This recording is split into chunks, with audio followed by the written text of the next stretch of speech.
partons.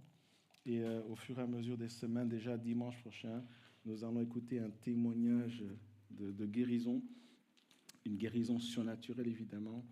Et nous entendrons dans les semaines qui vont suivre un témoignage qui est un miracle où Dieu a rendu féconde une femme stérile depuis des années, une femme qui s'est donnée au Seigneur, où le diagnostic était clair, elle ne pouvait pas avoir d'enfant. La bonne nouvelle, c'est qu'elle atteint un enfant aujourd'hui. Et nous allons l'entendre dans quelques semaines. Et son témoignage est d'autant plus frappant que anatomiquement, il y avait une impossibilité.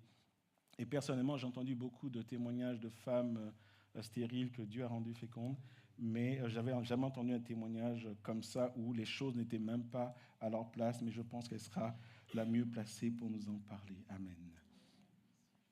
Il fait froid ce matin, mais c'est merveilleux d'être dans la présence de Dieu. Amen. C'était facile de venir au culte ce matin?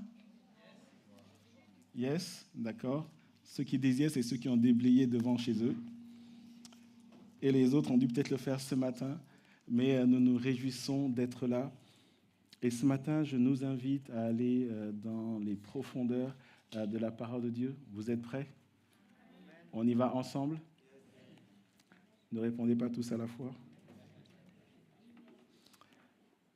Ce matin, j'aimerais continuer, comme annoncé, le message que j'ai commencé dimanche dernier. Je vais le continuer et le terminer ce matin. Rappelez-vous, notre point de départ, c'était 1 Roi, chapitre 8, le verset 61, où ensemble, nous avons pris cette résolution. À partir de 2026, nous voulons récolter dans nos vies les fruits, les récoltes de la parole de Dieu. Nous voulons récolter les fruits de la parole de Dieu. C'est quelque chose qui doit faire lever l'Église normalement. Je vous accorde le bénéfice du doute, il fait froid, vous êtes endormis. Mais je le dis encore, à partir de 2026, nous voulons dans cette Église récolter les fruits de la parole de Dieu dans nos vies. Amen. Dans 1 Roi, chapitre 8, verset 61, il y a cette exhortation, il y a cet appel du Seigneur, il y a vraiment ce désir que nos cœurs soient attachés à Dieu, que notre fruit demeure, que nous puissions grandir et continuer à grandir, qu'il n'y ait plus de un pas devant, 2 pas en arrière, qu'il n'y ait plus de zigzag, qu'il y ait vraiment une stabilité. Que notre fruit demeure, que réellement nous puissions entrer dans ce que Dieu a pour nous. Et nous avons vu ensemble dimanche dernier que c'est le désir du Seigneur pour nous, que nous puissions porter du fruit, que nous puissions porter beaucoup de fruits, que nous puissions porter encore plus de fruits. Et nous avons commencé à regarder l'une des premières paraboles que le Seigneur a donné, la parabole du semeur. Nous la trouvons dans les 3 premiers évangiles qu'on appelle les évangiles synoptiques, si ça vous intéresse. Matthieu, Marc et Luc. Nous sommes dans Matthieu chapitre 13, Marc chapitre 4 et Luc chapitre 8. Mais j'ai choisi de le lire dans Marc. Et si vous voulez bien, on va refaire la lecture ce matin. Marc chapitre 4, les versets 1 à 9, puis des versets 14 à 20. On y va ensemble? Nous lisons la parole de Dieu. Amen. Jésus se mit de nouveau à enseigner au bord de la mer. Une grande foule s'étant assemblée auprès de lui, il monta et s'assit dans une barque sur la mer. Toute la foule était à terre sur le rivage. Il leur enseigna beaucoup de choses en paraboles et il leur dit dans son enseignement, « Écoutez, un semeur sortit pour semer. Comme il semait, une partie de la semence tomba le long du chemin. Les oiseaux vinrent et la mangèrent. Une autre partie tomba dans un endroit pierreux où elle n'avait pas beaucoup de terre. Elle leva aussitôt parce qu'elle ne trouva pas un sol profond. Mais quand le soleil parut, elle fut brûlée et sécha faute de racines. Une autre partie tomba parmi les épines montèrent et l'étouffèrent et elle ne donna point de fruits. Une autre partie tomba dans la bonne terre, elle donna du fruit qui montait et croissait. Elle rapporta 30, 60 et 100 pour un. Puis il dit, que celui qui a des oreilles pour entendre, entende. Et comme dans le verset 14, le semeur sème la parole, donc c'est l'explication que Jésus donne. À un moment donné, les disciples disent, Seigneur, on ne comprend pas. Jésus explique pourquoi il parle en parabole, mais à ce groupe restreint, il va donner l'explication, et voici l'explication. Le semeur sème la parole, les uns sont le long du chemin où la parole est semée. Quand il a entendu, aussitôt Satan vient et enlève la parole qui était semée en eux. Verset 16. Les autres, pareillement, reçoivent la semence dans les endroits pierreux. Quand ils entendent la parole, ils la reçoivent d'abord avec joie, mais ils n'ont pas de racine en eux-mêmes, ils manquent de persistance, et dès que survint une tribulation ou une persécution à cause de la parole, ils y trouvent une occasion de chute. D'autres reçoivent la semence parmi les épines. Ce sont eux qui entendent la parole. Verset 19. Mais en qui les soucis du siècle, la séduction des richesses et l'invasion des autres convoitises étouffent la parole et la rendent infructueuse. D'autres reçoivent la semence dans la bonne terre. Ce sont ceux qui entendent la parole, la reçoivent et portent du fruit 30, 60 et 100 pour un. Amen. Je vais rapidement résumer ce que nous avons vu dimanche dernier. Si vous souhaitez écouter ce message, vous pouvez trouver ça sur notre chaîne YouTube, notre site internet. Et donc, cette parabole que nous trouvons dans les 3 évangiles va mettre en scène le semeur, la semence et la terre. Et nous avons vu que la terre, c'est notre cœur. Alors, le semeur, dans le contexte de Jésus, c'est Jésus lui-même. Mais le semeur, dans le contexte à nous, c'est quand la parole de Dieu nous est prêchée à l'église, quand il y a une étude biblique, quand nous écoutons un message à la maison, quand, par exemple, comme ce matin, il y a une parole de connaissance, c'est tout ce qui a pour source la parole de Dieu. Et la semence, évidemment, c'est la parole de Dieu, et nous avons vu qu'elle est puissante, elle est créatrice, elle rencontre tous nos besoins, quels qu'ils soient. Tu me donnes un besoin ce matin, je te dis que la parole de Dieu en parle. Elle ne fait pas qu'en parler, elle t'amène dans un moment où elle veut te rencontrer et elle veut te bénir. Et évidemment, il y a notre cœur, et cette parabole va nous dire ceci, que lorsque Dieu parle, lorsque Dieu est dans le plan de te bénir, de te communiquer sa parole pour qu'elle produise quelque chose en toi, en réalité, tout dépend de ta disposition de cœur. La clé, c'est ta disposition de cœur. Et nous avons vu que l'appel du Seigneur, j'ai commencé à parler du 4e type de sol ou 4e type de terre qu'on appelle la bonne terre, c'est-à-dire le cœur qui entend et qui reçoit. Le titre de mon message, rappelez-vous, c'est « Entend et reçoit ». Et l'appel du Seigneur pour nous, pas seulement en 2026, mais à partir de 2026, ça doit être l'attitude de notre cœur, entend et reçoit, dans le sens de « ouvre ton cœur ». Comprends la parole de Dieu, fais l'effort de comprendre la parole de Dieu. J'aimerais dire que celui qui porte du fruit, c'est celui qui a soifé, affamé de la parole de Dieu. Quand nous lisons dans cette parabole, Jésus a expliqué, après que les disciples aient dit « Seigneur, nous ne comprenons pas ». Je vous fais remarquer que la foule a entendu la parabole, mais en tout cas, on ne nous dit pas que dans la foule, une personne ait dit « Maître, on ne comprend rien à ce que tu dis ». Et Jésus va appeler ses disciples en groupe restreint.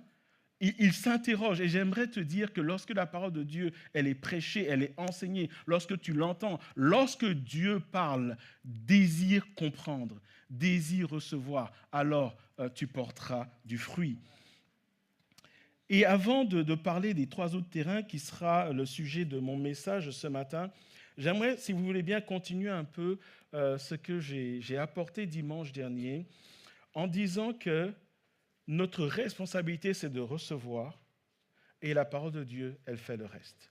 Dans Matthieu chapitre 4, versets 26 à 29, Dieu nous explique cela. Et c'est tellement important parce que parfois, nous croyons que c'est à nous de faire grandir la parole dans nos cœurs. Notre responsabilité, c'est d'être comme ce réceptacle et de dire, Seigneur, c'est grand ouvert. Fais ce que tu sais faire par le Saint-Esprit. Et nous lisons donc dans Marc 4, 26 à 29, il nous est dit, il dit encore, et donc là c'est après avoir donné la parabole, Jésus continue dans son discours, et là il parle à ses disciples, et il dit encore, il en est du royaume de Dieu, comme quand un homme jette de la semence en terre, qu'il dorme ou qu'il veille, nuit et jour, La semence germe et croît sans qu'il sache comment. La terre produit d'elle-même d'abord l'herbe, puis l'épi, puis le grain, tout formé dans l'épi. Et dès que le fruit est mûr, on y met la faucille car la moisson est là. Le résultat, c'est il y a du fruit, mais Dieu dit que toi qui reçois, tu n'as pas besoin de savoir comment.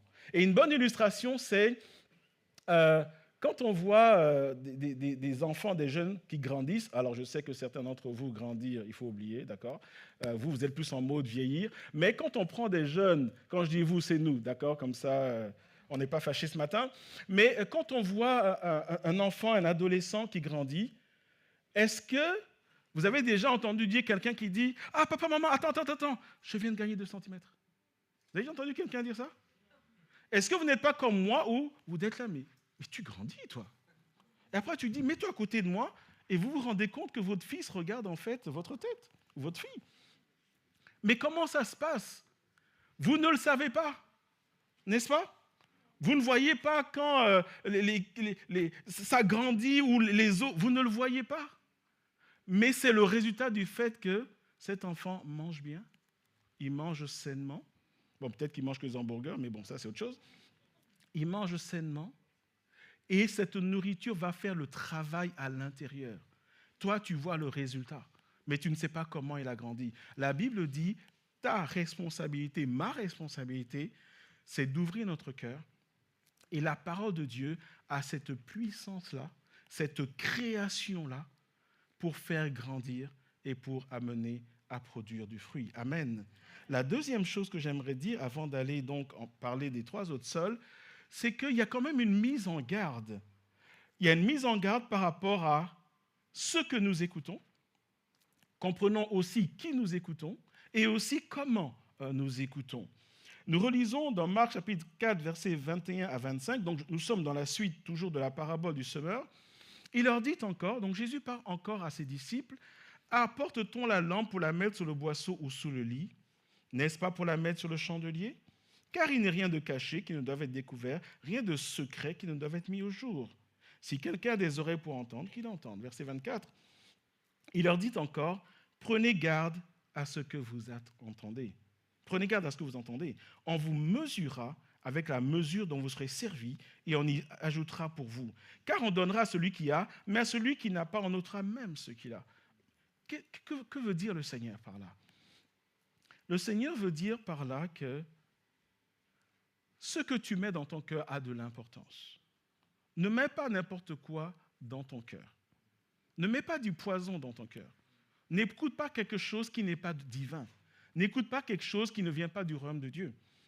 Fais attention à ce à quoi tu t'exposes. Donc, c'est une mise en garde qui est là. Et quand on parle de mesure, ce que le Saint-Esprit veut dire par là, c'est que si tu écoutes avec 30 fois plus d'attention, il y aura 30 fois plus de résultats. Il y aura 30 fois plus de grâce. Il y aura 60 fois plus de grâce. Quand tu écoutes avec 30 fois plus de désir, de faim, il y aura 30 fois 60, 100 fois plus d'onction, de grâce, de révélation. C'est tellement important de prendre garde à ce que tu entends.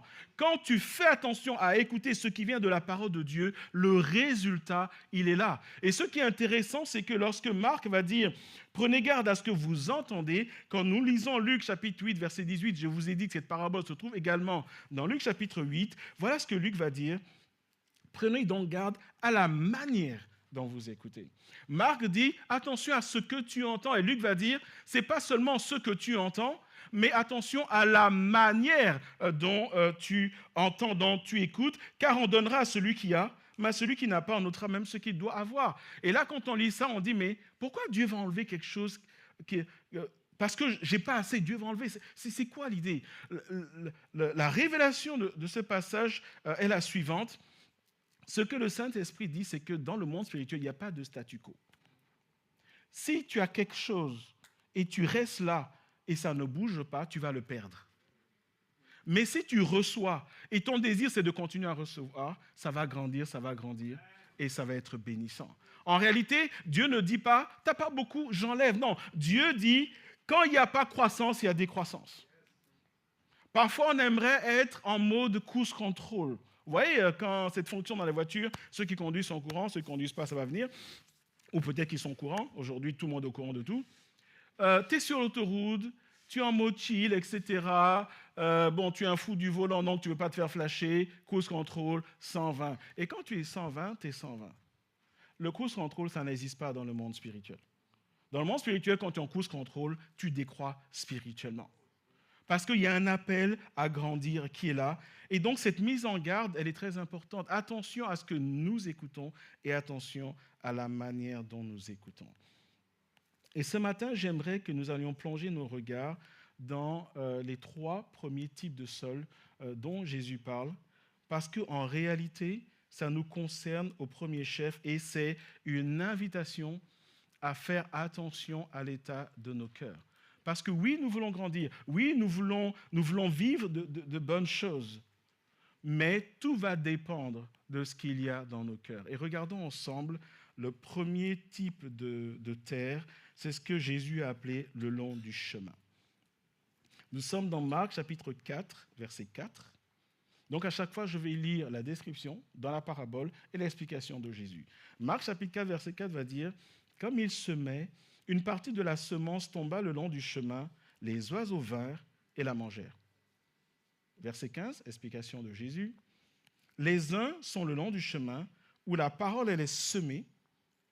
Quand ils l'ont entendu, aussitôt, Satan vient et enlève la parole qui a été semée en eux. » Alors, de manière historique, il faut savoir qu'au temps de Jésus, il pouvait arriver, il n'y avait pas des routes comme aujourd'hui, on le comprend évidemment, et il faut comprendre que dans un champ, il pouvait avoir des chemins qui étaient pierreux. Et le semeur, en fait, et ça se passe encore dans certaines régions du monde, il a des graines dans la main de la semence et il jette comme ça, en fait. D'accord ? Et dans son champ, parfois, il y a des chemins où les gens passent, etc. Donc, il jette. Et il y en a qui vont tomber le long du chemin. Et au temps de Jésus, et encore, ça existe encore aujourd'hui, souvent quand vous voyez un semeur qui est là, vous levez la tête derrière lui, il y a une horde d'oiseaux qui le suit. Pourquoi ? Parce que ces oiseaux sont à l'affût des graines qui vont tomber et qui sont visibles, qui ne vont pas entrer profondément, et ces oiseaux vont venir en manger, etc. Jésus dit que quand la parole, elle est prêchée, elle est enseignée, elle sort de la bouche de Dieu, quelle que soit la forme qu'elle prend, ça peut être même un temps de méditation personnelle, il y a un combat spirituel qui commence immédiatement. Quand Jésus dit, aussitôt Satan vient, il est important de dire, mais pourquoi c'est si important pour Satan en fait ? Pourquoi Satan vient enlever ça ? Pourquoi Satan vient enlever ça ? Et d'abord, avant, qui est Satan en fait ? Qui est Satan ? Déjà, Satan n'est pas notre copain, on est d'accord avec ça ? Jésus nous dit que Satan, c'est notre ennemi, c'est notre adversaire. Je ne sais pas si tu es au courant jusqu'à maintenant, mais tu es un ennemi. D'accord ? Souvent, certains disent, moi, je n'ai pas d'ennemi. Si tu en as un, quand tu es chrétien, tu en as un, il s'appelle Satan. Et Jésus va nous dire ce qu'il vient faire dans nos vies. Bon, on comprend que ce n'est pas quelque chose de bénissant. Jean chapitre 10, verset 10, « Le voleur ne vient que pour dérober, égorger et détruire. » Jésus va dire, « Moi, je suis venu afin que les brebis aient la vie et qu'elle ait en abondance. » Donc, ce que Jésus dit, c'est que lorsque la parole sort, elle est là pour produire la vie, mais Satan vient, pourquoi ? Pour dérober, égorger et détruire. Donc, quand on revient à la parabole du semeur, ce que Jésus dit, c'est que lorsque la parole de Dieu sort pour nourrir mon cœur, nourrir ton cœur, pour produire la vie, pour nous faire du bien, pour nous amener dans la dimension du royaume de Dieu, Satan vient l'enlever parce qu'en l'enlevant, qu'est-ce qu'il va faire ? Il va détruire ta vie. Est-ce que vous me suivez ce matin ? Pourquoi Satan va s'acharner sur la parole de Dieu? Certains vont dire, bon, ben, la parole de Dieu, il y a un gars qui se tient devant et puis il fait du blabla pendant 45 minutes. Pourquoi ça peut être si dangereux? Satan sait que le jour où tu es dans un mal-être et qu'on enseigne la parole sur l'identité et que tu reçois dans ton cœur, tu connais ton identité, il sait qu'à partir de ce moment-là, tout ce qu'il fera dans ta vie, c'est foutu.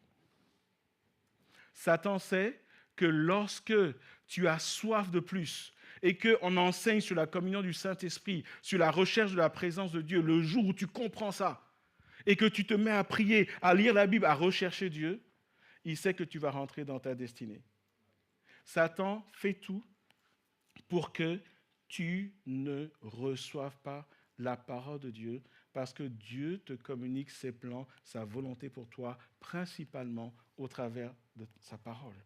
Ça peut être un réma, ça peut être une parole de connaissance. Prenons l'exemple de ce matin où quelqu'un reçoit cette parole, où Dieu lui dit, et je parle de la parole que notre sœur a donnée, Dieu dit quelque chose de précis. Satan ne veut pas que tu écoutes ça. Pourquoi? Parce que le jour où tu écoutes ça, et si ce matin tu reçois ça, et tu dis amen à cela, et tu crois cela, ça y est, tu n'es plus sous sa coupe. Et il veut nous maintenir sous sa coupe. Ce que Jésus dit, c'est que la parole de Dieu est prêchée, il y a toujours un combat spirituel. Et il y a cette dimension de aussitôt. Le diable ne perd pas de temps. Il ne faut pas qu'une miette entre dans ton cœur, dans mon cœur, parce que si c'est le cas, il sait qu'il ne pourra plus détruire ta vie. Le diable ne veut pas que tu saches que dès que tu nais de nouveau en Jésus, tu es vainqueur sur lui. Parce que si tu le sais, il sait que tu vas détruire ses œuvres. Et ça, il ne faut pas. Le diable ne veut pas que tu comprennes qu'en Jésus-Christ, le péché qui te domine, pour lequel on prie, tu tombes, on prie, etc., et ça te décourage, et tu crois même que tu es maudit et que Dieu ne t'aime pas.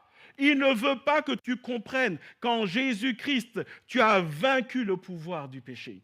Parce que le jour où tu sais ça, quand la tentation vient et que tu dis « je résiste au nom de Jésus, mon corps, mon âme appartient à Jésus », il sait que le jour où tu vas comprendre ça, c'est foutu pour lui. Et c'est pour ça qu'il vient aussitôt. Alors la question c'est comment il vient pour enlever en fait? Comment il vient pour enlever? Parce qu'on comprend qu'il vient pour enlever, c'est son désir. On nous dit que la parole a été semée. Alors comment il vient pour enlever? Il y a deux grandes méthodes, je dirais. La première, c'est ce qu'on appelle les distractions. Les distractions. Je prends un exemple. On est là pendant le culte, la parole de Dieu est prêchée, et toi, il y a une blague qui te vient en tête, tu donnes un coup de coude à ton voisin, tu partages et vous rigolez, voilà, vous rigolez pendant 5-10 minutes. Ce qui se passe, c'est que pendant que tu rigoles, on est en train de dire des choses d'éternité, des choses dont toi tu as besoin. Mais comme tu es en train de rigoler, et c'est d'une bonne blague, j'en suis sûr, vous vous privez tous les deux de ce que Dieu veut faire dans vos vies à ce moment-là. Et après, peut-être que vous tapez dans les mains, et vous, voilà, check et tout. Ok, c'est super. Mais tu viens de passer à côté de ce que Dieu avait prévu pour toi. Ou alors, je prends encore l'exemple du culte. On est là dans le culte et puis tu dois faire une pause technique. Oui, il n'y a pas de problème. Ça, c'est le corps, etc. Et puis, je ne sais pas, tu rencontres quelqu'un dans les toilettes, etc. Et vous passez 10 minutes à raconter votre vie. Ces 10 minutes-là, la parole de Dieu, elle est prêchée. Il y a des révélations que Dieu donne. Mais qu'est-ce que toi tu fais? Tu causes, en fait. Et à force de causer, on rentre peut-être dans la médisance, le pasteur, sa femme, ses enfants, les responsables. Et oui, tu as vu tel, il est arrivé à l'église, on lui a donné responsabilité. Et tu es dans tes délires. Mais pendant que tu es dans tes délires, le diable dit « yes ». Pourquoi? Parce qu'on prononce des choses de vie. Et toi, tu es là-bas en train de raconter des choses qui vont même polluer ton âme, en fait, qui t'amènent à pécher en parole. Et ça, le diable, il est fort dans ça. Ou alors, et ça, c'est la maladie du siècle, on est en train de prêcher, tu regardes tes photos sur ton téléphone. Les photos que tu as déjà vues. Hein. Mais tu regardes ton profil pour voir lequel profil est le plus beau, en fait. Tu regardes des photos que tu as reçues il y a une semaine, ou bien, vous voyez, nos téléphones ont ce truc où on te dit, comment on dit ça en français les souvenirs. Ouais, vous savez de quoi je parle. Voilà. Moi, vous avez ça en anglais, je cherche le mot en français, et vous êtes trop fort, comment vous faites? Tu es là, dans ton coin, paf, souvenir. Et tu regardes ces souvenirs comme si tu les découvrais. Il n'y a pas de problème à ça. Mais pendant que tu es là en train de scroller et que Dieu donne une parole de connaissance à l'homme de Dieu, toi, en fait, tu n'entends pas. Mais c'est pour toi, en fait. Et là, le diable dit, yes, il est passé à côté. Je l'ai eu encore. Est-ce que vous me suivez ce matin? Ou alors tu es chez toi et tu écoutes une prédication MCI TV, un pasteur, etc. D'accord, pas de problème. Et puis tu es distrait par quelque chose dont tu n'as pas besoin, quelque chose qui n'a pas d'importance. C'est le dernier truc sur TikTok ou sur Instagram. Et qu'est-ce que tu fais en fait? Tu regardes. Mais en fait, le diable te détourne de cette nourriture qui va t'amener dans ta destinée. Un autre exemple. Tu es au boulot et peut-être que tu as lu un passage de la Bible et ça t'a vraiment béni. Et tout à coup, il y a un collègue qui arrive et il t'énerve en fait. Et il te fait quelque chose qui te blesse et ton cœur est rempli de colère et ta journée, elle est gâchée. Ça vous est déjà arrivé ou pas? Si ça vous est déjà arrivé comme ça m'est déjà arrivé, vous serez d'accord avec moi que quand tu rentres à la maison et la journée a été mauvaise, tu as oublié ce que tu as médité. Ou en tout cas, même si tu n'as pas oublié, ce n'est pas ce qui reste dans ton cœur. Le diable est venu et a dit non, non, non, non, non. Cette vérité-là, s'il la comprend et s'il la met en pratique, alors je perds du terrain dans sa vie. Hier, j'étais sorti le matin, il neigeait donc, et à un moment, je me suis rendu compte qu'il y avait un bus de la tech qui était bloqué devant moi, et il y avait un homme qui invectivait le chauffeur. Et donc, j'ai pu voir que l'homme a garé devant le bus, donc il y avait la voiture, le bus et moi, et l'homme est sorti de la voiture, et il invectivait le chauffeur, il parlait tellement fort, pas besoin d'être pour savoir que ça chauffait. Et donc, nous, on était bloqués, le feu était vert, on était bloqués, et l'homme invectivait le chauffeur. Donc, finalement, nous qui étions derrière, on est passé à côté. Et quand moi, je suis passé à leur niveau, j'entendais ce qu'il disait. Je ne vais pas vous répéter, c'était des mots vulgaires, mais il était en colère contre le chauffeur. Je n'ai pas vu pourquoi. Et donc, moi, je suis parti. Après, j'ai vu dans mon rétroviseur que finalement, et à un moment, il a pris des photos du chauffeur du bus, je ne sais pas quoi, je ne sais pas ce qu'il voulait faire, peut-être porter plainte, j'en sais rien. Et puis après, je vois que tout le monde démarre. On avance et on arrive à un feu rouge, 2 bandes. Moi, je suis sur la gauche, lui est sur la droite. Et je tourne la tête et je regarde dans sa voiture. Je vois sa tête, il fulminait. Et il y avait une dame à côté de lui, je ne sais pas si c'est sa soeur, sa femme, sa tante, je ne sais pas qui c'est. Mais elle, quand tu vois sa tête, tu vois qu'elle n'osait pas lui parler parce qu'il était hors de lui. Et là, j'étais là au feu rouge et en le regardant, je réfléchis, je me dis, peut-être qu'il s'est bien réveillé ce matin-là. Mais ce qui s'est passé a ruiné sa journée. Et son langage corporel, alors qu'il attendait que le feu passe au vert, montrait qu'il était hors de lui. Si quelqu'un, à ce moment-là, l'énervait, cette personne allait passer un mauvais quart d'heure. Et parfois, je me dis, il y a des choses comme ça qui nous arrivent, où le diable nous amène à sortir de nos gonds et on sort de nos journées. On sort de la parole de Dieu, on sort de ce que Dieu a pour nous, on sort de ce temps de prière qu'on a eu, parce que son objectif, c'est que nous sortions du cadre du royaume de Dieu. Est-ce que vous me suivez ce matin? Que dire des pensées qui vagabondent pendant un message? Que dire du fait qu'on est là et puis il y a cette chose qui nous a énervés, qui nous inquiète. Et pendant qu'on prêche ou on apporte la parole de vie, tu es dans ton programme, tu es dans tes inquiétudes et tu n'attends juste qu'on fasse un appel pour prier, pour apaiser ton cœur. Mais ce que tu n'as pas compris, c'est que quand la parole de Dieu elle est prêchée, elle va produire la vie dans ton cœur et elle va te rappeler que Dieu est au contrôle. Est-ce que vous me suivez ce matin? Deuxième stratégie du diable lorsqu'on parle de quand il vient voler, alors qu'on comprend que dans un combat spirituel, c'est le doute. Tu reçois une parole, comme ce matin où on dit « proclame la vie au nom de Jésus » et toi tu dis « oui, mais est-ce que c'est vrai ça? Est-ce que ça marche ?» Et tu te retrouves dans un système de pensée et de raisonnement qui fait que finalement, alors qu'il y avait une amorce, c'est parti. C'est parti. Et vous savez, beaucoup de chrétiens reçoivent des choses de Dieu, mais il n'y a pas d'effet, parce que leur cœur est saturé par le doute. Et le diable est très fort quand tu fais ça. Parfois, tu raisonnes tellement que l'effet disparaît en fait. Et lorsque nous allons dans le cœur de cette parabole, ce que Jésus dit, c'est que, certes, il y a un combat spirituel, mais en réalité, il n'y a pas combat parce que toi, tu ne combats pas. En réalité, le diable vient, il n'y a pas de résistance de ta part parce qu'il t'a distrait, il a mis le doute, le temps que tu te rendes compte, tu quittes le culte comme tu es venu. Il y a des chrétiens qui vivent des moments d'onction et qui repartent comme ils sont venus parce que, en fait, ils n'étaient pas dans le moment. Est-ce que vous me suivez ce matin? C'est une chose d'être assis dans l'église où Dieu se manifeste, c'est une autre chose de vivre dans le lieu où Dieu se manifeste. Et tout dépend du fait de est-ce que je suis focus en fait? Est-ce que je suis focus? Ou est-ce que je suis plus intéressé par ce qui se passe autour de moi? Maintenant, je veux une parenthèse. Je n'ai pas dit qu'il ne faut pas aller aux toilettes pendant le culte. Je n'ai pas dit ça. D'accord?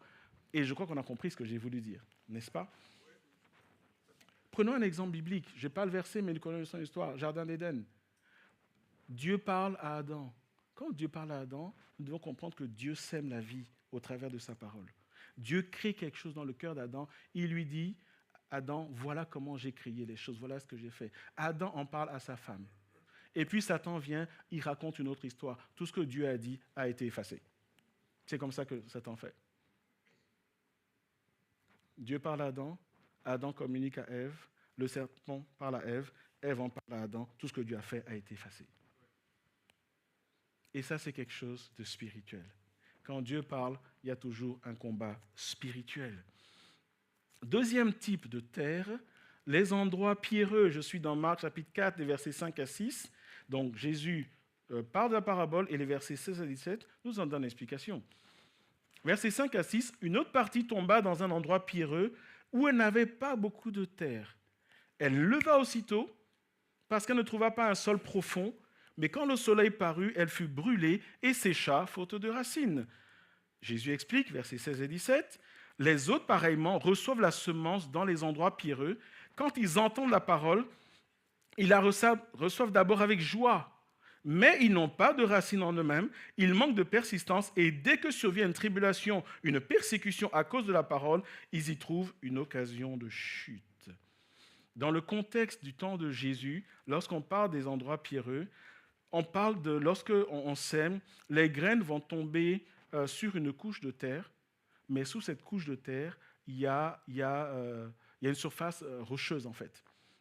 D'accord? Il y a de la terre, les graines tombent dedans, mais il y a une surface rocheuse qui fait que ça ne va pas en profondeur.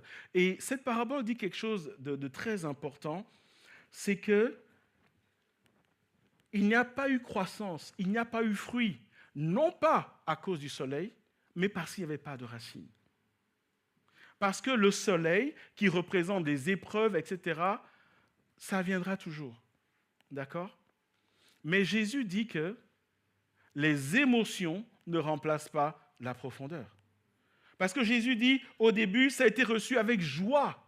Amen, alléluia, merci Seigneur. Mais il n'y a pas eu de profondeur. Et parce qu'il n'y a pas eu de profondeur, quand l'épreuve vient, ça ne tient pas. Seule la profondeur, bien-aimée, fait triompher dans l'épreuve. Vous pouvez prendre deux chrétiens qui vivent la même épreuve. Il y a un qui va lâcher, l'autre qui va continuer. Et quand tu les mets ensemble et tu écoutes, celui qui a lâché va te dire « Oui, mais j'ai prié, il ne s'est rien passé, je ne comprends pas, etc. etc. » Et il lâche. L'autre, il va te dire « C'est pas facile, mais je m'accroche à Dieu parce que je sais qu'il est avec moi. Je sais qu'il ne me laisse pas tomber. » La différence entre les deux, c'est que celui qui ne lâche pas, il a processé la vérité de la parole dans son âme. Il ne comprend pas tout, il ne sait pas pourquoi il passe par là, mais il sait que son Rédempteur est vivant. Il sait que Jésus est là. Il sait que ça chauffe, mais le Seigneur ne l'abandonne pas. Et comment celui-là, il a appris ça? Parce qu'il est plus intelligent, parce que le Seigneur l'aime plus que l'autre? Pas du tout. Il a processé la parole dans son âme. Il a accepté cette parole. Il a vécu cette parole. Je fais référence, par exemple, au témoin de notre sœur Anna. Vous vous rappelez, il y a quelques semaines, qui a présenté sa fille, vous vous rappelez ou pas? Vous vous rappelez ce qu'elle a dit? Alors qu'elle disait, Seigneur, donne-moi un enfant. Elle a fait une fausse couche et la grossesse de la petite Sarah a été compliquée. Et à un moment, elle a dit, Seigneur, si tu choisis que je ne garde pas cet enfant, je continuerai à te louer. Ça veut dire qu'elle a accepté que dans nos vies, tout chrétien que nous sommes, l'épreuve est là. Mais elle sait que Dieu sera toujours avec elle. Et elle a accepté que sa volonté ne soit pas, la volonté de Dieu ne soit pas la sienne, même si elle désirait avoir un deuxième enfant. Est-ce que vous me suivez ce matin?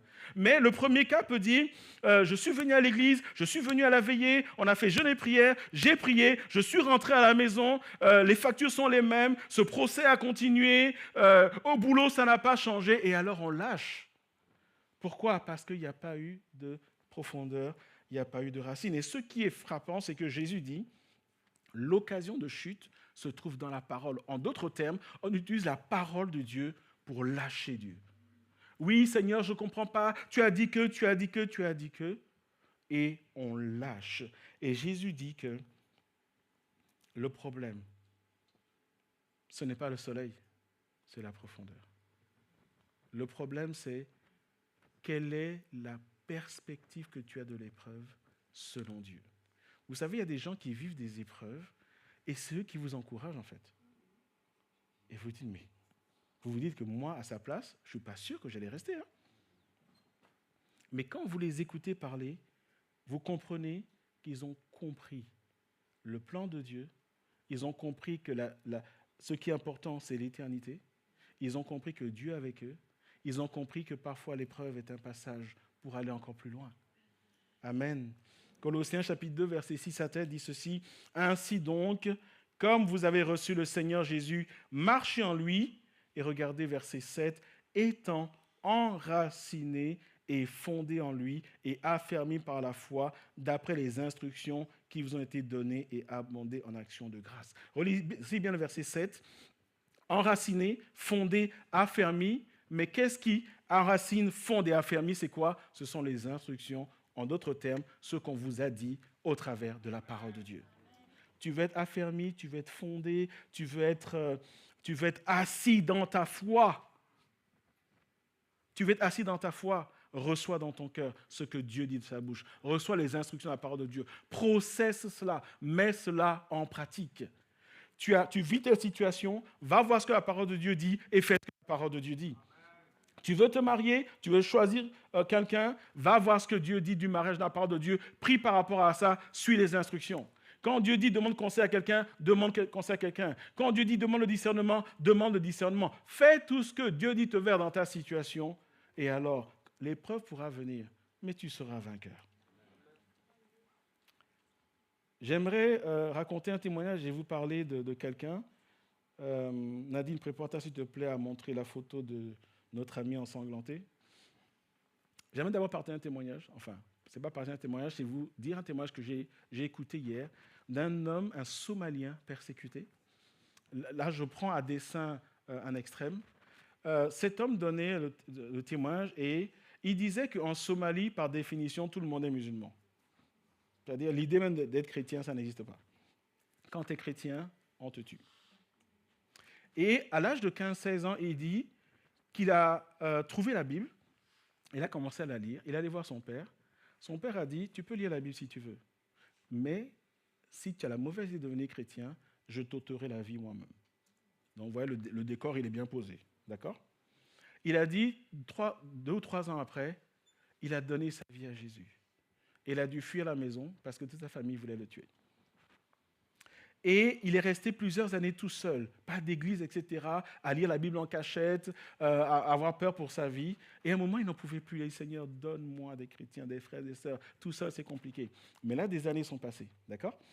Et il va dans un centre, on lui parle d'un centre chrétien. Il va voir une dame et il dit à la dame, je viens parce que je cherche des chrétiens. La dame lui dit, attends. Elle va dans une chambre, dans un bureau, et il attend 20 minutes. Et la femme ressort et lui dit, je te présente tel, c'est un chrétien. Et après, la dame lui a dit, quand tu m'as dit que tu as besoin d'un chrétien, je suis entré dans le bureau, je me suis mis à genoux, j'ai prié. Et j'ai dit, Saint-Esprit, révèle-moi si c'est quelqu'un qui cherche des chrétiens pour les tuer ou si c'est un vrai chrétien. Après 20 minutes, Saint-Esprit lui a dit, c'est un enfant de Dieu. Elle est revenue, elle lui a présenté, et de 2, ils sont passés en 1 an. Et ce qui est merveilleux, c'est que dans le témoin, il disait, Dieu nous a bénis, on a vécu une croissance en un an, de 2, on est passé à 14. Nous, ici, on dit non, une croissance, c'est quand on est 100. Mais là-bas, une âme, c'est juste waouh. D'accord? Un an, 12 mois, il passe à 14. Et à un moment donné, ce frère avec qui ils étaient 2 au départ a fait un rêve. Et Dieu lui a dit qu'on va venir te tuer. Et non seulement on va te tuer, on va tuer d'autres. Donc dans l'année qui a suivi, 7, 8 ont été massacrés par les islamistes. Et il en restait, je pense, 3, 4. Et puis à un moment, ils se sont dispersés, ils sont encore restés à 2. Celui qui est de départ, qu'on a fait rencontrer, Dieu lui a dit qu'il allait mourir et il a été assassiné effectivement. Ils sont restés à 2 avec mon ami de départ. Et son deuxième compagnon a fait un rêve où Dieu lui a dit qu'il allait les garder tous les 2. On n'allait pas les tuer, mais que Dieu allait opérer une nouvelle croissance. Et dans les mois qui ont suivi, il y a une nouvelle croissance, mais la persécution était telle qu'ils ont dû fuir à la Somalie. C'est une histoire, que je vous raconte, hein. Ça se passe maintenant, ok? Et ce qui m'a frappé, c'est qu'il va dire ceci, il va dire, je remercie Dieu de m'avoir gardé en vie, je comprends qu'on nous a pourchassés et Dieu, comme il a montré dans le rêve, a aveuglé les islamistes, donc ils ne nous ont pas tués. Mais il dit, je prie pour que Dieu me donne de repartir en Somalie et de continuer à faire son œuvre. Je m'arrête là. Je ne sais pas pour vous, hein, mais moi, si je sors de là, j'y vais pas. Hein. Mais lui, il prie pour repartir là-bas. C'est quoi son délire? Qu'est-ce qu'il n'a pas compris qu'il peut mourir, en fait?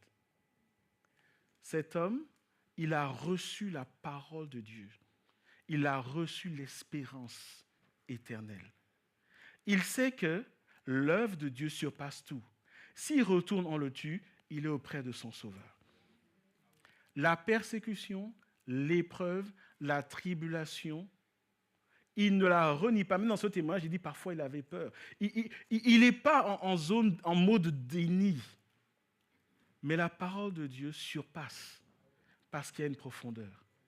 Parce que pendant les années où il était seul, il ne faisait que lire la Bible, la méditer. En fait, ça s'est assis dans son âme. Ça s'est assis dans son âme. Un coup de bâton, une torture, ça ne l'arrête pas. S'il doit mourir pour Jésus, il meurt pour Jésus. Si tu veux bien nous montrer la photo, s'il te plaît, Nadine. Je vous présente le pasteur Alexander Epp. À votre avis, de quel pays vient-il? D'un pays voisin de la Belgique. C'est un Allemand. D'accord? Et ça se passe maintenant. OK? Le pasteur Alexander Epp a œuvré pour Jésus en Russie. C'est un Allemand qui parle russe. Et il est rentré en Allemagne. Dieu l'a rappelé en Allemagne pour implanter une œuvre. Et il y a eu vraiment un réveil spirituel où, sous le ministère que Dieu l'a confié, les gens commençaient à se convertir. Et dans sa congrégation, il y avait des Allemands et des russophones. D'accord? Et ça grandissait tellement qu'ils ont prié pour avoir un terrain et bâtir une église. Okay? Et ils ont trouvé le terrain et tout ça. Ils ont demandé une expertise. Et il se trouve qu'apparemment, le terrain était contaminé. Donc, les autorités ont dit non. Et ils ne savaient pas quoi faire. D'accord? Et les autorités ont dit pas de subsides, pas question, etc. Et ce que les chrétiens ont fait, ils sont allés sur le terrain. C'est une histoire que vous trouvez sur les réseaux, etc. Ils sont allés sur le terrain, ils se sont mis à genoux, ils ont prié. Ils ont prié pendant des mois. Et ils ont demandé une deuxième expertise. Le terrain qui était contaminé a été déclaré non décontaminé complètement. Parce qu'ils se sont dit, Seigneur, on n'a pas d'autre ressources. Et maintenant, ils disent, OK, donnez-nous les fonds pour construire. L'État a dit non. Ils ont dit OK. Ils ont fait des appels parmi les chrétiens. Les chrétiens ont donné. Ils ont construit l'église. Aujourd'hui, ils sont plus de 1000 dans l'église. OK? Et cet épisode arrive. Le pasteur et sa femme sont à la maison tranquillement, en pleine nuit. Et puis, il entend un grand bruit. Sa porte d'entrée vient d'exploser. Alors, lui se dit, c'est des malfrats, etc. Il descend et il tombe nez à nez avec les unités spéciales de la police qui le passe à tabac. Après, il dit que parce que quelqu'un a dit qu'il cachait une arme chez lui et qu'il voulait faire un acte criminel. Il s'est fait tabasser, sa femme s'est fait tabasser, ils ont mis sa maison sans dessus dessous. Ils étaient une centaine. D'accord? Et à un moment, il disait, mais non, je n'ai rien fait, etc. Et il a dit, je disais, Jésus, sauve-moi. Et un policier qui le tabassait, qui l'a frappé au visage, lui a cassé le nez, lui a dit, Jésus ne te sauvera pas. Il s'est fait bien tabasser. Bon, il est allé à l'hôpital. Mais là, il est sorti, c'était le lendemain, ça. Il est allé à l'hôpital, vous voyez, son nez, c'est un peu un nez à la Obélix, là, vous voyez. Et il est allé à l'hôpital, voilà, fracture du nez, etc., etc. Et quand il est sorti de là, vous savez ce qu'il a dit? Il a dit, ça fait partie du plan de Dieu. Le résultat, et je ne sais pas pourquoi Satan ne comprend pas que Dieu fait toujours ça, le résultat, c'est qu'il y a encore plus de gens qui sont venus à l'église qui se sont convertis. Mais je vous parle de ça parce que ça, c'est une épreuve. Ça, c'est une tribulation. Ça fait mal. Alors pourquoi cet homme de Dieu ne dit pas, écoutez, on va peut-être fermer l'église un temps? Pourquoi il ne dit pas ça? Entre-temps, il a porté plainte. Celui qui a fait de la délation a reconnu qu'il avait menti, mais il n'a pas été poursuivi. Et la police n'a pas donné suite à ce qu'ils ont fait. D'accord? Mais pourquoi cet homme n'a pas dit, mais qu'est-ce que c'est que ça? Non, Seigneur, je ne comprends pas, mais on te sert et tout. Et puis pourquoi j'ai crié Jésus? Non. Il a continué. Il continue à s'occuper des membres de l'Église avec les collaborateurs. L'Église continue à grandir. Il fait l'œuvre de Dieu. Pourquoi? Parce que c'est assis dans son âme. L'épreuve peut venir. Il sait qu'il y a un combat spirituel. Il sait qu'il y aura des chaleurs fortes. Mais il sait que le Seigneur est là. Est-ce que vous me suivez ce matin? Et cet homme-là, il n'est pas différent de toi ou de moi. Que la parole de Dieu s'asseye dans nos cœurs. Et Dieu fait le reste. Dieu fait le reste. Nous avons un exemple biblique avant d'aller au troisième et dernier point. Esdras m'a dit qu'il faut que j'arrête de dire, je finis mon message, parce qu'il a remarqué que je dis ça 4 ou 5 fois dans le même message. Et il m'a dit que quand tu dis ça seulement la 4e fois, c'est là où je me lève pour venir à la louange. Donc j'ai dit ça une fois, Esdras, il en reste 3, ok? Vous voyez comment je suis traité dans cette église? Esdras me maltraite dimanche après dimanche. Priez pour moi, s'il vous plaît. Nous avons un exemple biblique qui est là. On ne va pas lire tout le contexte, mais je suis dans Actes chapitre 4 où les disciples sont emprisonnés, ils sont battus. Et quand ils sortent de là, ils vont aller prier. Regardons la fin de la prière. Moi, à leur place, je n'aurais pas fait cette prière. Actes chapitre 4, verset 29-31. Et maintenant, Seigneur, vois leurs menaces et donne à tes serviteurs d'annoncer ta parole avec une pleine assurance, en étendant ta main pour qu'il se fasse des guérisons, des miracles et des prodiges, par le nom de ton saint serviteur Jésus. Quand ils eurent prié, le lieu où ils étaient assemblés trembla, ils furent tous remplis du Saint-Esprit et ils annonçaient la parole de Dieu avec assurance. Quand on regarde ça, on dit que c'est des super-héros. Mais ce n'est pas vrai. En fait, ces hommes-là, les apôtres étaient parmi eux, mais il n'y avait pas que les apôtres. Ils ont été battus, on les a menacés. Si vous continuez à parler de Jésus, vous allez voir. Ils sont allés retrouver, quand ils sont sortis de prison, ils ont trouvé les autres chrétiens et ils ont tous prié. Et la question c'est, mais c'est quoi? C'est un esprit de suicide ou quoi? Qu'est-ce qu'ils n'ont pas compris dans l'histoire? Ils ont tout compris en fait. Et ils ont dit, oh, il y aura des épreuves. Oh, il y aura des persécutions. Oh, il y aura des moments difficiles. Oh, parfois au travail, parce que nous sommes chrétiens, il y aura des injustices. Et quand ils vont prier, ils ne disent pas « Seigneur, zigouille tout le monde ». Seigneur, pourquoi moi? Ils disent « Seigneur, fortifie-nous. Remplis-nous de ta présence. Fortifie-nous afin que nous puissions continuer. » Parce que nous comprenons que l'épreuve est là, mais nous savons que tu es plus grand que l'épreuve. Et des gens qui prient comme ça est le résultat d'une foi qui est assise par la parole. C'est pour ça que le diable ne veut pas que tu connaisses la parole de Dieu. C'est pour ça qu'il va tout faire pour que tu ne la saisisses pas. Mais lorsque tu la reçois et que tu as de la profondeur, la joie du début continue, et même quand il n'y a plus de joie, tu continues parce qu'il y a une profondeur. Est-ce que vous me suivez ce matin? Dernier type de sol, de terre, les épines. Jésus en parle dans le verset 7, il explique dans les versets 18 à 19. Une autre partie tomba parmi les épines montèrent et l'étouffèrent, et elle ne donna point de fruits. On voit encore qu'il n'y a pas de fruits. Jésus explique, verset 18, D'autres reçoivent la semence parmi les épines. Ce sont ceux qui entendent la parole. Suivez avec moi, ils ont entendu la parole. Mais en qui les soucis du siècle, la séduction des richesses et l'invasion des autres convoitises étouffent la parole et la rendent infructueuse.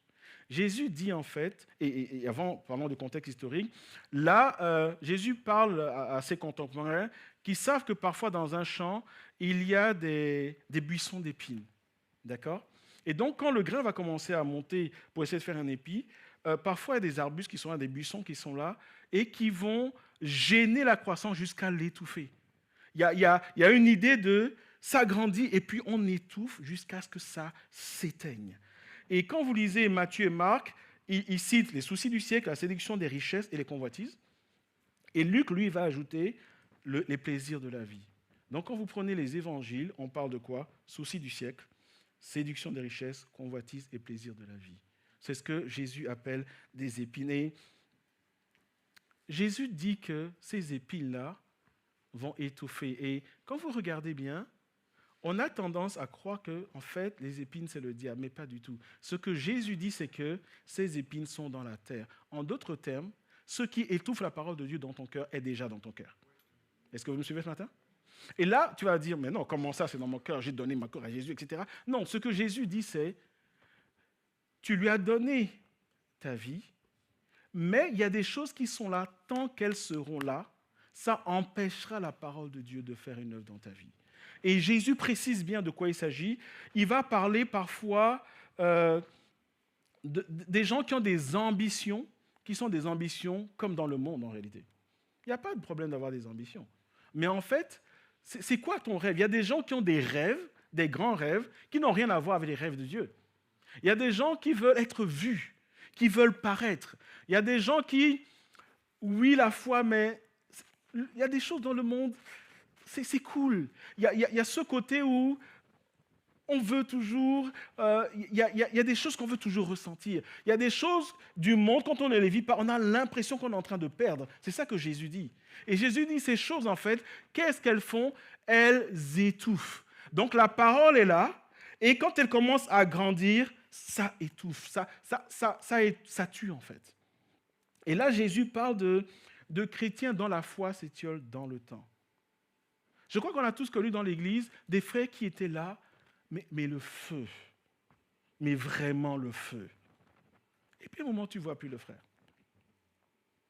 Viens prier, oui, mais non, je n'ai pas le temps.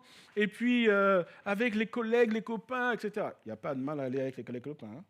Mais quand ça devient tout le temps les collègues, les copains, quand ça devient tout le temps, j'ai envie de vivre ça.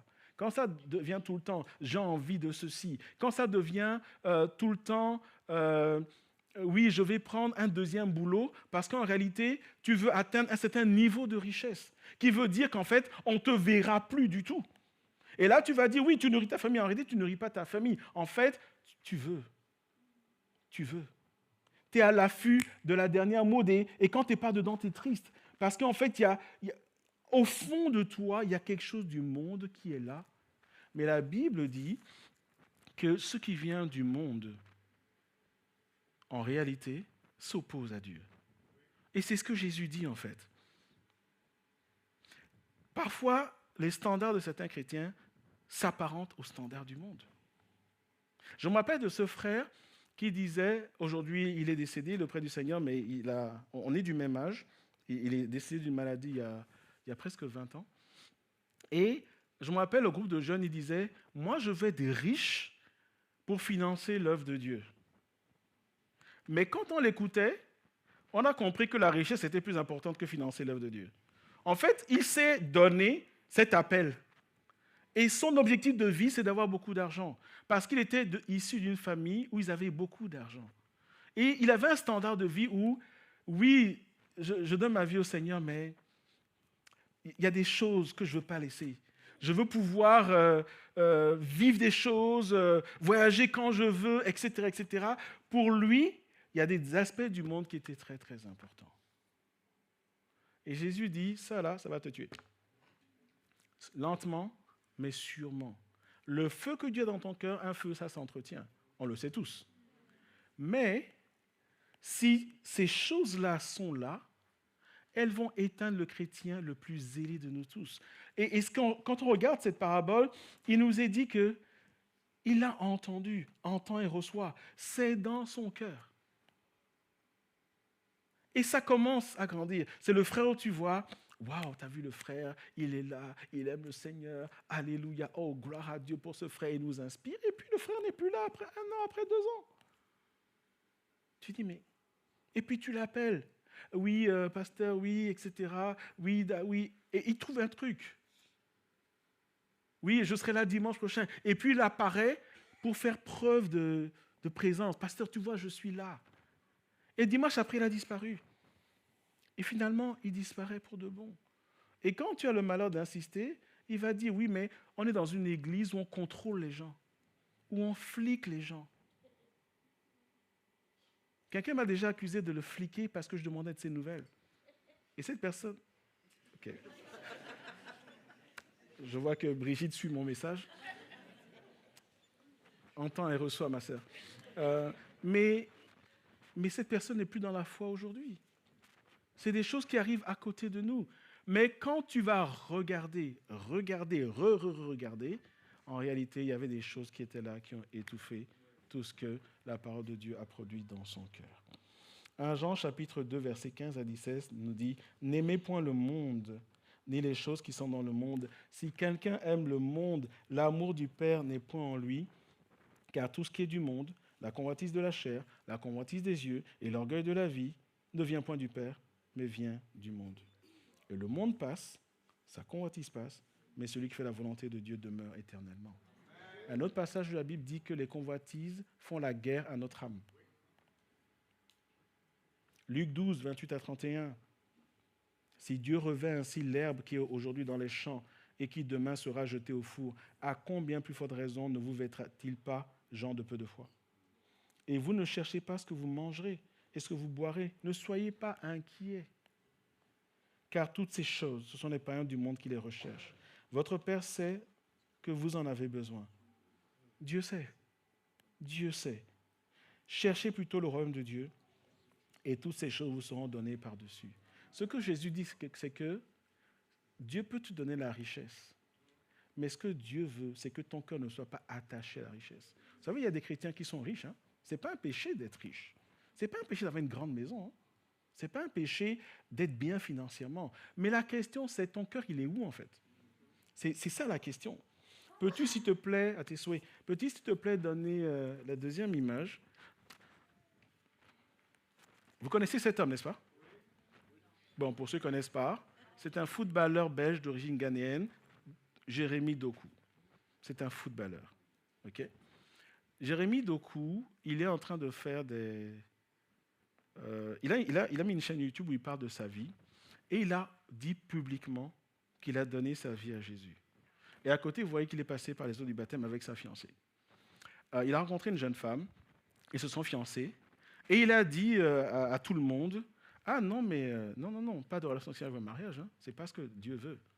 Là, ils se sont mariés depuis l'année dernière. Et Jérémy Doku, dans son témoignage, vous pouvez trouver ça sur les réseaux sociaux, il dit que dans l'équipe nationale belge, il a trouvé la foi au travers d'un autre chrétien, que vous connaissez sûrement, Dodi Lukebakio. Ça vous dit quelque chose ou pas? C'est un footballeur d'origine congolaise. Lui, il est chrétien, et d'ailleurs, vous verrez également une interview, tous les deux sont là. Mais pourquoi je vous parle de Jérémy Doku? Parce qu'il joue à Manchester City, l'autre joue en Allemagne, je crois. Bon, d'accord. C'est officiel. Le frère Alex est responsable football de l'église Pharos. Est-ce qu'on peut acclamer le frère Alex?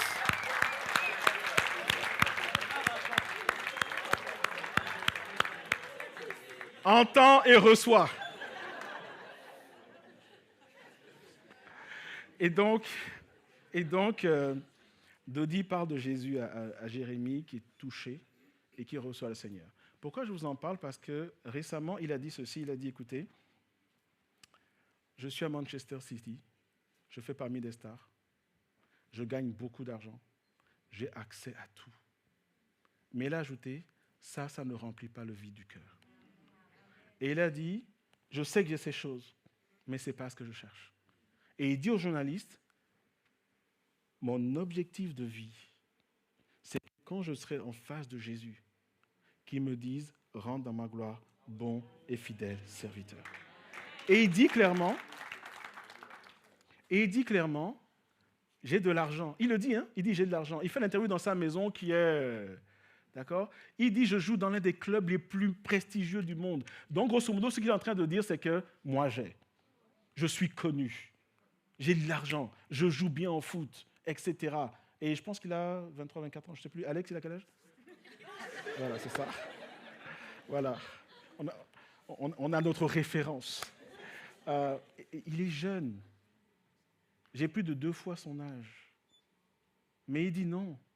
Il dit non. Quand vous l'écoutez, il dit, je peux avoir accès aux filles que je veux. Mais non. Il dit, j'ai rencontré Jésus. Et mon objectif, c'est Jésus. J'ai la richesse, mais mon cœur, c'est Jésus. Et je crois que cet homme est une inspiration pour toute une génération, dans un milieu comme ça. Et lui, il a compris en réalité qu'il ne faut pas que dans son cœur, des choses soient là pour étouffer. Il l'a compris. Et je crois que pour nous, c'est tellement important. Et Esdras, je termine vraiment. Je reviens sur 1 Roi, chapitre 8, verset 61. J'aurais pu parler des convoitises. J'aurais pu parler de ce qui attire nos cœurs, qui font qu'on est tellement envieux des autres parfois et on fait des choses folles. Et la priorité qui doit être le Seigneur passe au second plan. 1 Roi 8, 61. Bien-aimé Apharos, que notre cœur soit tout à l'Éternel notre Dieu. Que notre cœur soit attaché à Dieu. Et j'aimerais terminer ce message que j'ai apporté dimanche dernier aujourd'hui, aussi surprenant que ça doit être, par un appel à la repentance, en fait. Pourquoi je veux lancer cet appel à la repentance? Parce que c'est ce que le Saint-Esprit me dit de faire. Parce qu'en réalité, quand nous regardons cette parabole du semeur, ce que Jésus dit, c'est à ta portée. Je t'ai donné ma parole et elle est capable de faire de grandes choses dans ton cœur. Mais le problème, c'est ton cœur. Et je crois qu'aujourd'hui, ce que Dieu veut de chacun d'entre nous, alors que nous aspirons à vivre sa gloire, vous savez, parfois la gloire de Dieu ne vient pas en un lieu parce que les cœurs ne sont pas à lui. Et quand je dis les cœurs ne sont pas à lui, je ne parle pas de gens qui ne sont pas convertis, mais je parle de chrétiens qui sont tellement distraits et qui ne prennent pas les choses de Dieu au sérieux. Je parle de chrétiens qui sont en mode consommation, ils attendent des choses de Dieu et quand ça ne va pas, ils lâchent la main de Dieu. Ou d'autres chrétiens qui ont leur plan et ils veulent superposer leur plan au plan de Dieu et où dans leur cœur, il y a des choses qui étouffent tout ce que Dieu met. Et je crois que ce matin, Dieu veut dire, reviens à moi avec un cœur entier. Reviens à moi avec un cœur entier.